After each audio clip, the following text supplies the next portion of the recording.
It was 6:15 a.m., and the stillness of the world around me felt almost surreal. The wind had been howling all night, and now the snowstorm had painted everything in a blanket of white. The kind of snowstorm that made you want to stay in bed, curled up under layers of blankets. But not me. No, this was my time, my ritual. As I pulled on my worn boots, zipped up my jacket, and stepped outside into the cold, it hit me again, the solitude.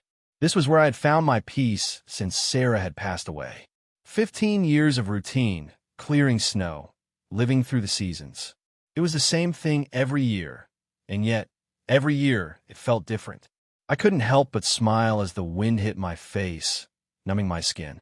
It reminded me of the days I spent with Sarah, the way we would work together on the driveway, laughing at the simplest things, her voice cutting through the crisp air as we worked side by side.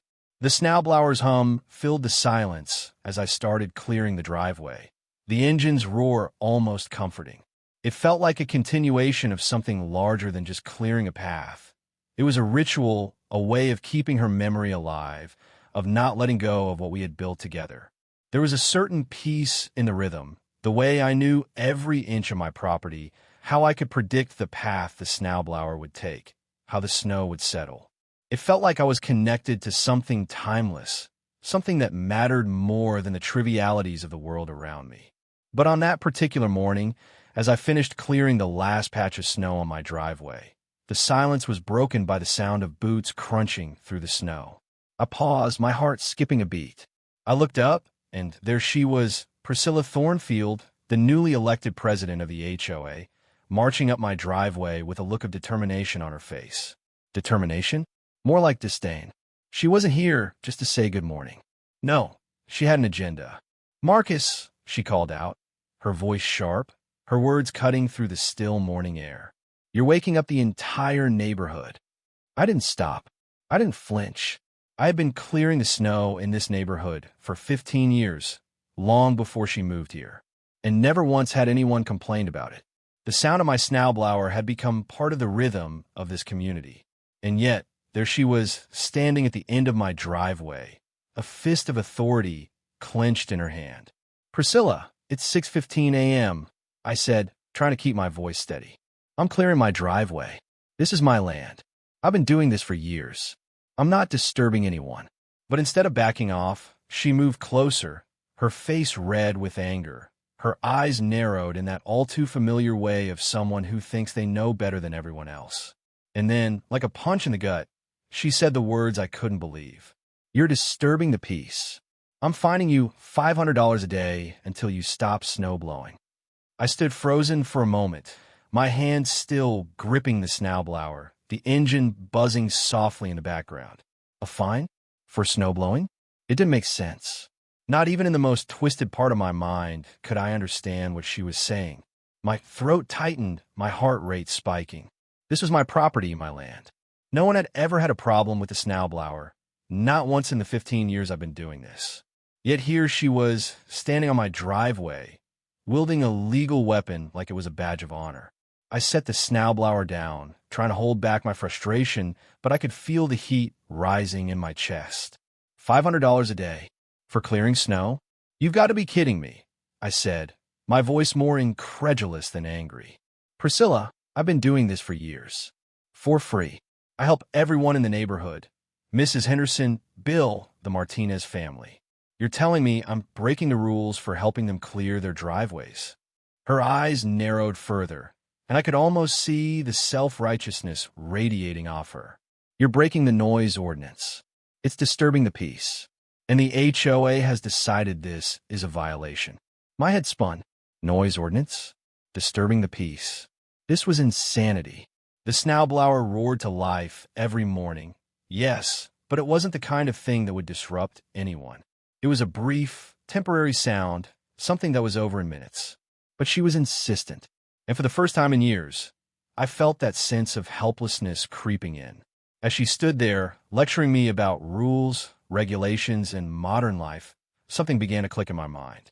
This wasn't about a Snowblower. This wasn't even about noise. No, this was about control. She wanted control over this neighborhood, over me. Priscilla had been around long enough to get herself elected HOA president. And now, it seemed, she was determined to shape the neighborhood into her vision. One that didn't have room for people like me, who still believed in helping neighbors out, who still valued community over arbitrary rules. She was turning the community upside down, and no one had even seen it coming. I wasn't going to stand by and let her ruin everything that mattered. That night, as I sat alone in my study, I began to think. I had always been meticulous about the property. I knew every inch of my land like the back of my hand. And suddenly a thought crossed my mind. What if she wasn't just attacking me over a Snowblower? What if there was more to this than just a dispute about noise? I pulled out my grandfather's old survey maps he had drawn years ago when he first bought the land. I spread them out across my desk, tracing the old lines and comparing them to the modern records. And that's when I saw it. Oak Street. I had always thought of it as the neighborhood street, but in reality, it was a road on my land. My grandfather's land. For 15 years, every single neighbor in Willowbrook Estates had been driving across my property without even realizing it. I wasn't just dealing with a petty HOA president. I was dealing with someone who was ignoring the rights of everyone around her, trying to control the land without understanding what she was doing. The discovery was like a shot of adrenaline. This wasn't just about me and my Snowblower anymore. It was about property rights, about standing up for the truth. And I knew Priscilla was about to learn something she hadn't counted on. I spent the next few weeks carefully gathering evidence, old property records, the original survey maps, documents from the county. And when I pieced it all together, I realized that the road Priscilla was using was never legally hers. It was still my land. The developers had never properly acquired easements for Oak Street. This was my trump card. This was the thing that would shut her down for good. I filed my legal documents with the county, and within 24 hours, Priscilla's complaint was dismissed. But I knew she wasn't going to just take it lying down. She was power-hungry, and I was just beginning to see how far she was willing to go. But now I had the upper hand. The county had backed me up, and now it was time for the final move. When Priscilla realized she couldn't win in the legal battle, she turned to the media. She tried to spin the story into a David versus Goliath narrative, hoping to paint herself as the innocent victim fighting against an unfair, noisy neighbor. She called in Channel 9, hoping the media would give her the upper hand. But this time, she didn't have the truth on her side. Jessica Finley, the reporter, came to my house to hear my side. When I showed her the maps, the property records, and the legal documents proving that Oak Street was mine, I could see the change in her eyes. She knew Priscilla's story was a lie. The media coverage shifted. Suddenly, the neighborhood began to see Priscilla for who she truly was, a woman willing to manipulate the truth to get what she wanted. She didn't care about community or fairness. She cared about control. As the truth spread, the support for Priscilla began to crumble. Mrs. Henderson, Bill, and the Martinez family, they all came forward to stand by me. They had seen firsthand how I had helped them, how I had been there in their times of need. Priscilla's support began to dwindle, and soon she found herself isolated. Her tactics of fear and intimidation didn't work when people knew the truth. I sent out formal notices to the neighbors, informing them that they had 30 days to negotiate legal access to Oak Street, or they would lose the right to use it. It wasn't a threat, it was a fact. In the end, Priscilla's power had been stripped away. The neighborhood saw her for what she truly was, a woman who wanted to control everything. But in the end, truth and ownership had prevailed, and I was left standing on my property, looking out over the snow-covered street, knowing I had defended what was mine.